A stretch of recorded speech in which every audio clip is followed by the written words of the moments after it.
Good morning students. आज हम chapter number 8 introduction to trigonometry की एक्सरसाइज 8.1 का क्वेश्चन नंबर 8 करने जा रहे हैं। इस क्वेश्चन में दिया हुआ है इफ़ 3 cot a, यहाँ पे थीटा की जगह आपको a दिया गया है। 3 cot a is equal to 4, तो check whether 1 minus tan square a upon 1 plus tan square a is equal to cos square a minus sine square a और नॉट। ये LHS is equal to RHS है कि नहीं है, ये बताना है आपको। क्वेश्चन समझ में आई क्या होगा, LHS और RHS। हमने पहले क्वेश्चंस में दो ही वैल्यू फाइंड की थी, साइन और कॉस की, क्योंकि वहाँ हमें वही ज़रूरत थी। यहाँ पे हमें 3 वैल्यू फाइंड करनी है, टेन की, कॉस की और साइन की, मतलब ये 3 वैल्यू फाइंड करनी है आपको। आप अब फिर से बात आती है क्वेश्चंस के ऊपर। आपको दिया गया है 3 cot a is equal to 4। अगर हम cot a is equal to लिखें तो ये इनटू में है, तो ये क्या हो जाएगा, अपॉन में चला जाएगा। मतलब cot a is equal to आपके पास क्या हो जाएगा, 3/4। इसे हमने इक्वेशन नंबर फर्स्ट दे दी। दूसरी इक्वेशन हम ये भी जानते हैं कि cot a is equal to होता है बेस अपॉन परपेंडिकुलर। ठीक है, ये equation number 2। Equation number first और इक्वेशन नंबर सेकंड से हम देखें तो दोनों की लेफ्ट हैंड साइड सेम है, तो हम राइट हैंड साइड को भी बराबर लिखेंगे। पर अगर हम लेफ्ट हैंड साइड बराबर लिखते हैं राइट हैंड साइड पे, तो हम एक k है वो इंटीजर मानते हैं। इसे यहाँ पे लिख सकते हैं आपकी k एक पॉजिटिव इंटीजर है।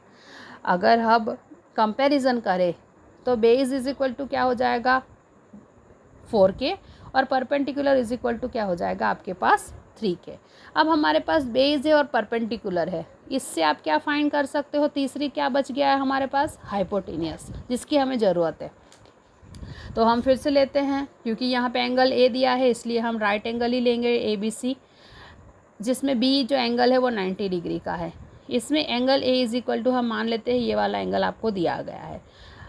हमारा ये एंगल है तो उसके सामने वाली साइड जो परपेंडिकुलर हो जाएगी, और ये एंगल जिसके ऊपर लेआउट है वो उसका बेस हो जाएगा। तो बेस आपके पास 4k है और परपेंडिकुलर साइड कौन सी है, BC, जो आपके पास 3k है। आप इससे क्या फाइंड करोगे, हाइपोटेनस फाइंड करोगे। तो वही बात करते हैं हम फिर से कि right angle theorem, Pythagoras theorem के according AC square is equal to AB square plus BC square होता है। Hypotenuse square is equal to BC square plus perpendicular का स्क्वायर। ये भी आप इसे लिख सकते हैं। ठीक है, आगे बढ़ते हैं हमें हाइपोटेनस कैलकुलेट करना है। तो बेस हमें दिया गया है 4k और परपेंडिकुलर हमें दे दिया गया है 3k। 4 का स्क्वायर हो जाएगा 16, k का स्क्वायर k स्क्वायर, 3 का स्क्वायर हो जाएगा 9 और k का स्क्वायर k स्क्वायर। दोनों को प्लस करते हो तो क्या हो जाएगा, 25k स्क्वायर। अब हमें तो हाइपोटेनस बराबर ही चाहिए, तो हम हमारा जो हाइपोटेनस है तो h is equal to AB is equal to भी लिख सकते हैं। यहाँ से स्क्वायर हटेगा, यहाँ क्या लग जाएगा, अंडर रूट लग जाएगा। अब दो वैल्यू निकलेगी, 25 हमें पता है 5 का स्क्वायर होता है, मतलब अंडर रूट होता है, तो प्लस और माइनस 5 और k स्क्वायर का k। तो हमारे पास AC इज इक्वल टू क्या आ जाएगा, प्लस और माइनस 5k। पर हमें पता है कि साइड कभी भी नेगेटिव नहीं होती है, तो हमारे पास AC इज इक्वल टू क्या हो जाएगा, 5k। मतलब हमें हाइपोटेनियस भी मिल गया 5k।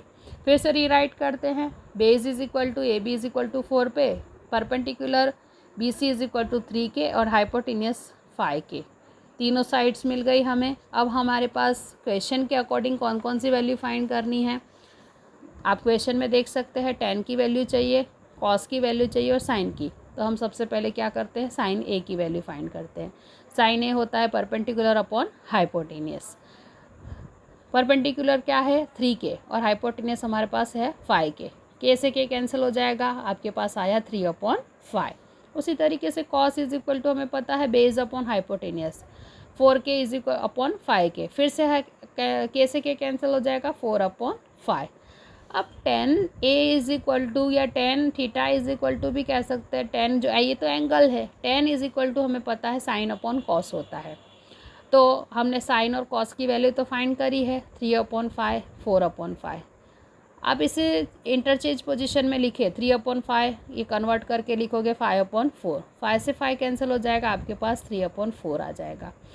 इसके अलावा आपको कॉट की वैल्यू दी गई है आपको cot theta is equal to दिया गया था 4/3, जो आपने क्वेश्चंस में दिया गया है। अब एक बात और है कि जो tan A is equal to होता है 1/cot A होता है। अब हम cot A की वैल्यू पुट करें तो 1/4/3 कन्वर्ट हो जाएगा, क्या हो जाएगा 3/4 आ गई आपकी भैया। दोनों कंडीशंस अप्लाई हो सकती है इसके अंदर। tan is equal to 1/cot A भी हो सकता है या sin/cos भी हो सकता है। क्लियर, मतलब आपके पास tan A की वैल्यू आ गई है 3/4। अब क्वेश्चन फिर से देखते हैं, आपको LHS is equal to RHS prove करना है कि नहीं है वो बताना है। तो हम LHS लेते हैं 1/tan² A/1 + tan² A। tan² की वैल्यू अभी हमने पुट कर निकाली 3/4, पुट करें 1 - 3/4 स्क्वायर और 1 + 3/4 का स्क्वायर रख दी, पुट कर दी। स्क्वायर करोगे तो 1, 3 का स्क्वायर 9 और 4 का स्क्वायर 16, दोनों में वही कंडीशन करी है। LCM लोगे तो 16, यहाँ हो जाएगा आपका 16 - 9/16 और 16 + 9, क्योंकि LCM लिया है आपका, यहाँ पे 1 है तो 16 से इंटू करना पड़ेगा। तो अब नीचे भी इंटू करोगे तो ऊपर भी इंटू करोगे, तो 16 - 9/16 और 16 + 9/16। 16 + 9 क्या हो जाएगा आपके पास 17/16 और 16 + 9 हो जाएगा आपके पास 25। अब हम थर्ड का बेसिक टर्म को इंटरचेंज करते हैं, तो 17/16 और 16/25 ये हो जाएगा आपके पास 16 कैंसिल, तो आपके पास वैल्यू आएगी 7/25। ये आपकी इक्वेशन नंबर हम थर्ड दे देते हैं। यह हमारा LHS पार्ट है। अब हम करते हैं RHS पार्ट को। हमारा RHS पार्ट था cos² - sin² A।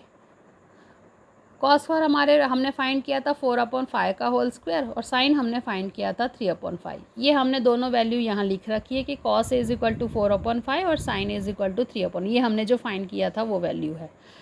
स्क्वायर करोगे तो 4 का स्क्वायर 16, 5 का स्क्वायर 25, 3 का स्क्वायर 9 और 25, दोनों का LCM सेम है, बेस सेम है, तो LCM आपका 25 रहेगा। 16 - 9, 16 - 9 हो जाएगा 7। तो इसका भी आप देखेंगे तो 7/25 आया है, और फर्स्ट वाले का भी आप देखोगे इसका भी आपके पास आया है 7/25। तो आपको ये फ्रॉम इक्वेशन नंबर 3 और 4 से हम ये कह सकते हैं कि LHS is equal to RHS। मतलब इसकी वैल्यू भी आपके पास आई है 7/25 और इसकी भी वैल्यू आई है आपको 7/25। तो ये आपका हो जाएगा कि LHS is equal to RHS। ये आपको करना था। Thank you.